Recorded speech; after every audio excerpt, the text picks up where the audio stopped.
Hello, this is Tim Campbell with Action Coach Business Coaching with my Survive and Thrive Business Spotlight series. The purpose is to interview local business owners to help get the word out about them through my social channels and my email database. This is a free service I'm providing because my philosophy is if we save every business, we save the economy. Today, I have the pleasure of talking with Jason. Welcome, Jason. It's great to have you join me today. Well, thank you, Tim. I appreciate it. Well, let's get started. Why don't you tell me a little bit about yourself and your business? Okay. Well, I am the director of learning at Merrfeld Career Management. That's Merrfeld. It's the last. I'm Jason Mutzfeld. It's the last four of my last name and the first four of my wife, Michelle Merritt, Merr. We came across this business about 9 years ago. Michelle left the position she was at, and she found people were approaching her. They needed help writing their resumes. And it just sort of evolved from there. She suddenly found herself getting all these checks. And she went to her banker. And the banker said, well, congratulations, you're now a business. And one LLC later, and Merrfeld was born. And we started out with just resume writing. That was Michelle's, that's her bread and butter. That's where she started with. And I came along and started working in the business. And we got into coaching. And we really wanted to focus on career management. That's the concept that really drives us. So which is why we're not just a resume writing service. We're not just a career counseling service. We are a career management coaching service. We do write resumes, cover letters, interview prep, all the things that you need to navigate your career, because that to us has been the most important thing. We find that we help people. Michelle has a background in HR and training. I have a background in higher education and technology. So between the two of us, we cover the gamut of what it takes to navigate that career path. Because let's face it, it's not easy. There's no training. I know in colleges there are career centers, but most students don't ever step foot in them. They waste that resource. So they find themselves in a cap and gown with a piece of paper. And they have walked out and they're like, I'm going to take on the world. And then they lock the gates behind them and say, okay, we'll send you a bill for this degree. And they go, oh, okay, now I have to pay for it. What do I do? So they don't ever think that far ahead. And we just take that on. And people end up 45, 50, 60 years old. And they're like, I don't really know what path I have. It's very organic. And that organic path's okay. There's nothing wrong with being adaptable and pivoting. But what we do is trying to get people to think strategically about where do you want to go with it? That's the important thing. What do you want to get out of this career? Because I call it work worth doing. It's from the Teddy Roosevelt quote. You need to do something that matters to you because you'll be fully engaged. We've all heard the Gallup statistic about how disengaged people are in the workplace. That starts with you. That's not anything that's on your boss. I mean, it'd be ideal if they would, but we all know what bosses are like, and management types. They generally don't necessarily think about engagement because they're too busy doing management. So if you want to be engaged, that's up to you. And that's what we do truly. We help people. We call it reinventing relevance. Embrace that change. Figure out what you want to do and go for it. Yeah, it's an invaluable service. I've had the benefit of working with folks like yourself throughout my career, and you can often see people get stuck in a rut of, well, this is my job and this is what I'm going to do forever, and they don't even think about the possibilities and dream big. So, Jason, tell me, who do you serve? Who is your best customer? We call that a target audience. Gotcha. Our target audience would be mostly they're professionals, technical professionals of a mid-tier all the way up to C-suite who are just, like you say, they're going in day out and they want to do something different. Now, sometimes that is not by choice. Sometimes they know their company's on the skids. They sense a change coming and they want to be proactive about that change. And we're more than happy to help people who don't want to get all into the whole. I'm a little more woo-woo-y than Michelle is. Michelle's very brass tacks, get down to business. And I'm a little more esoteric when it comes to, okay, what do you really want to do in life? Some people don't care about that. We serve all kinds there. So we serve the people who don't know what they want to be when they grow up. and those who are just, look, I need to get a job. This is what I do. Help me. So that's really our audience. It's people on average 35, so late millennials all the way up to, we have baby boomers. We have people who are 65 and they're saying, this retirement plan, I don't want to retire. I am 65 is a lot younger than it used to be. And you reach 65, what are you going to do? Sit on your butt all day? No. Do something useful with yourself. I mean, because that's what's going to keep you young and alive. And they know that. So we work with, and we've worked with college students. We've worked with veterans. We don't have a niche. Some people say, well, what's your resume niche? We don't have one. We're very flexible because communicating your relevance in the job marketplace, you don't necessarily need to have somebody who understands your vertical, because if they completely understand your vertical 110% and you understand 110%, if you get that resume that's written by somebody who really understands what you're doing, that doesn't always communicate well to HR because they may not understand the gig at all.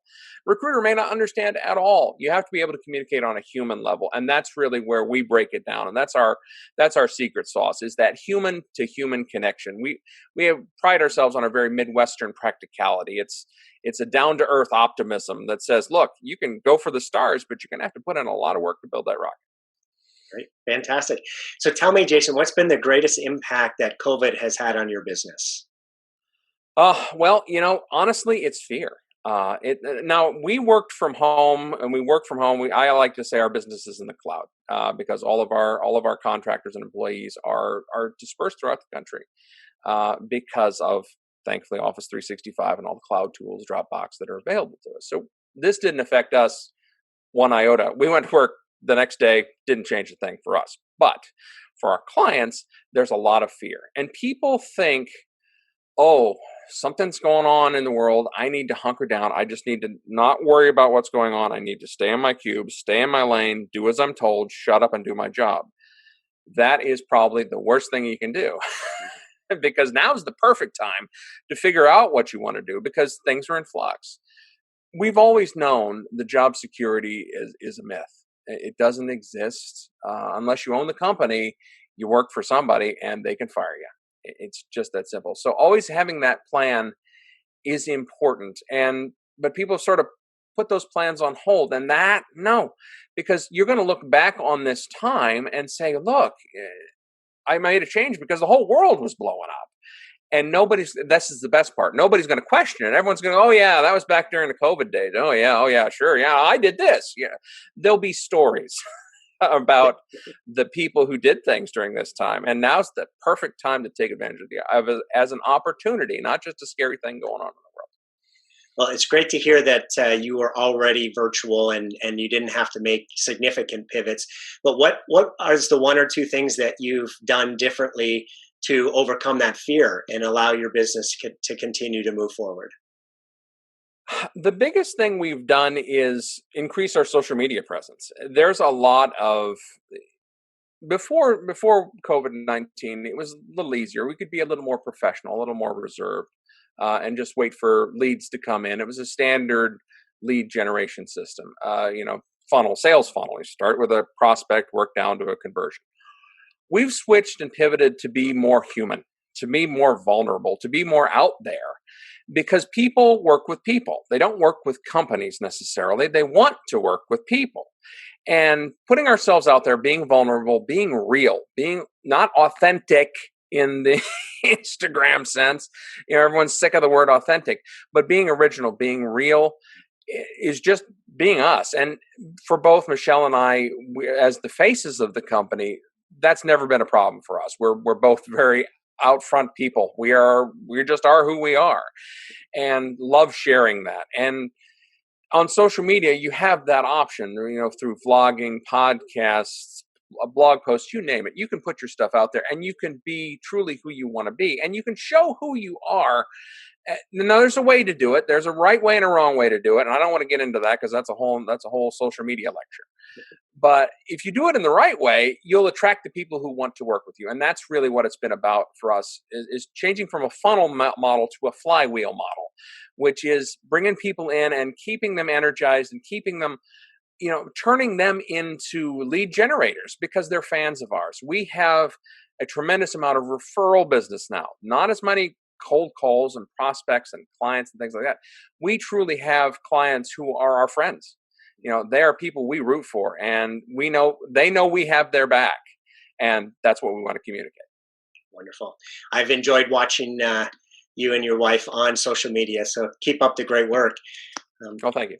Pivoting has definitely been a buzzword during this time, and but also a critical thing to allow businesses to survive through this period. And I've been running a number of free pivot strategy sessions for folks, and so anybody listening to this, if you haven't yet gone through your pivoting process, please reach out, and I'd be happy to help you with that. So this is an interesting question, Jason. It's been said that smart people learn from their mistakes and wise people learn from the mistakes of others. What mistakes did you make along the way, and how can other entrepreneurs learn from your experience? Well, I think learning from mistakes, I agree with that 100%. I love to learn from my own mistakes too. I think everyone's mistakes are great because it means you're doing something. For me, the biggest mistake that I learned from was, if you're familiar with the Dunning-Kruger effect, it is the concept of you're really smart and you think you're great and you think you're fantastic, but in reality you're stupid. It's a false sense of bravado that's not grounded in reality. Now, I've always known that concept. It's a psychological concept. There's also a psychological concept called the imposter syndrome, which is, oh, I'm nothing. I don't know. Oh, geez, nobody wants to listen to me. Also, it is a deflated sense of ego and importance that is also not grounded in reality. What's funny, when I connected the two, somebody actually had to draw a diagram in a book for me. Dunning-Kruger and imposter syndrome are essentially, there's a valley between them. They're two poles of the same axis. And what I learned was, you know what? I know I'm smart enough not to go in Dunning-Kruger land, but I ended up in imposter syndrome is where I was. And I didn't realize that how grounding myself in reality, taking an objective approach to my own abilities and being willing to put them out there and be vulnerable and be real made a heck of a difference. Because I was, one toe in the water and no, not quite right. Dive in, get real, and you'll find that you'll go far. And that has made a big difference in my life. That's the mistake I learned from, was not doing that sooner. Thank you for sharing. Our mindset is so important. The messages that we tell ourselves subconsciously or in our head can either make or break us. So I'm glad that you made that realization, and I appreciate you sharing today and helping a lot of other people realize that we've got to talk ourselves into taking those steps forward. So second last question here. Got your email and website and phone number that I'll include in this interview. Is there anything else that we should add, like a special offer? We have prided ourselves on being flat fee.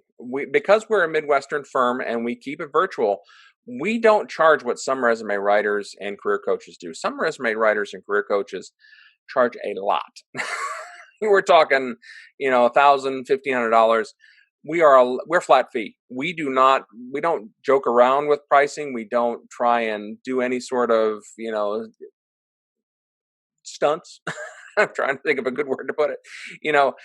When JCPenney changed a number of years ago to hey, this is just fair pricing and this is what it is, instead of doing all the coupon nonsense, that really spoke to us. And I love JCP. I love that JCPenney concept. And then of course they dumped it.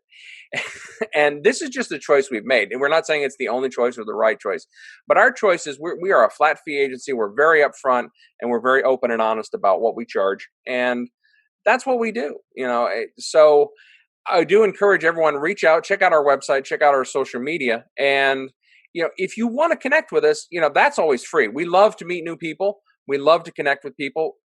Connect with us on LinkedIn. Let's have a conversation. Let's sit down and again, it's a very Midwestern approach to things. I'm not going to put you in a sales funnel. I want to talk to you as a person. Wonderful. Thank you for that, Jason.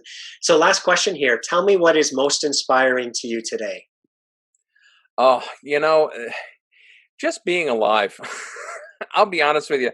Waking up in the morning and sitting down to breakfast on the front porch and just sitting there and watching the neighborhood unfold and wake up that's inspiration to me. It's sometimes just stopping to take stock of what's going on around us. That's one thing I have to admit COVID has really helped us with. And both myself, our family, and I think as a society, we've stopped and we've had to think about what is important.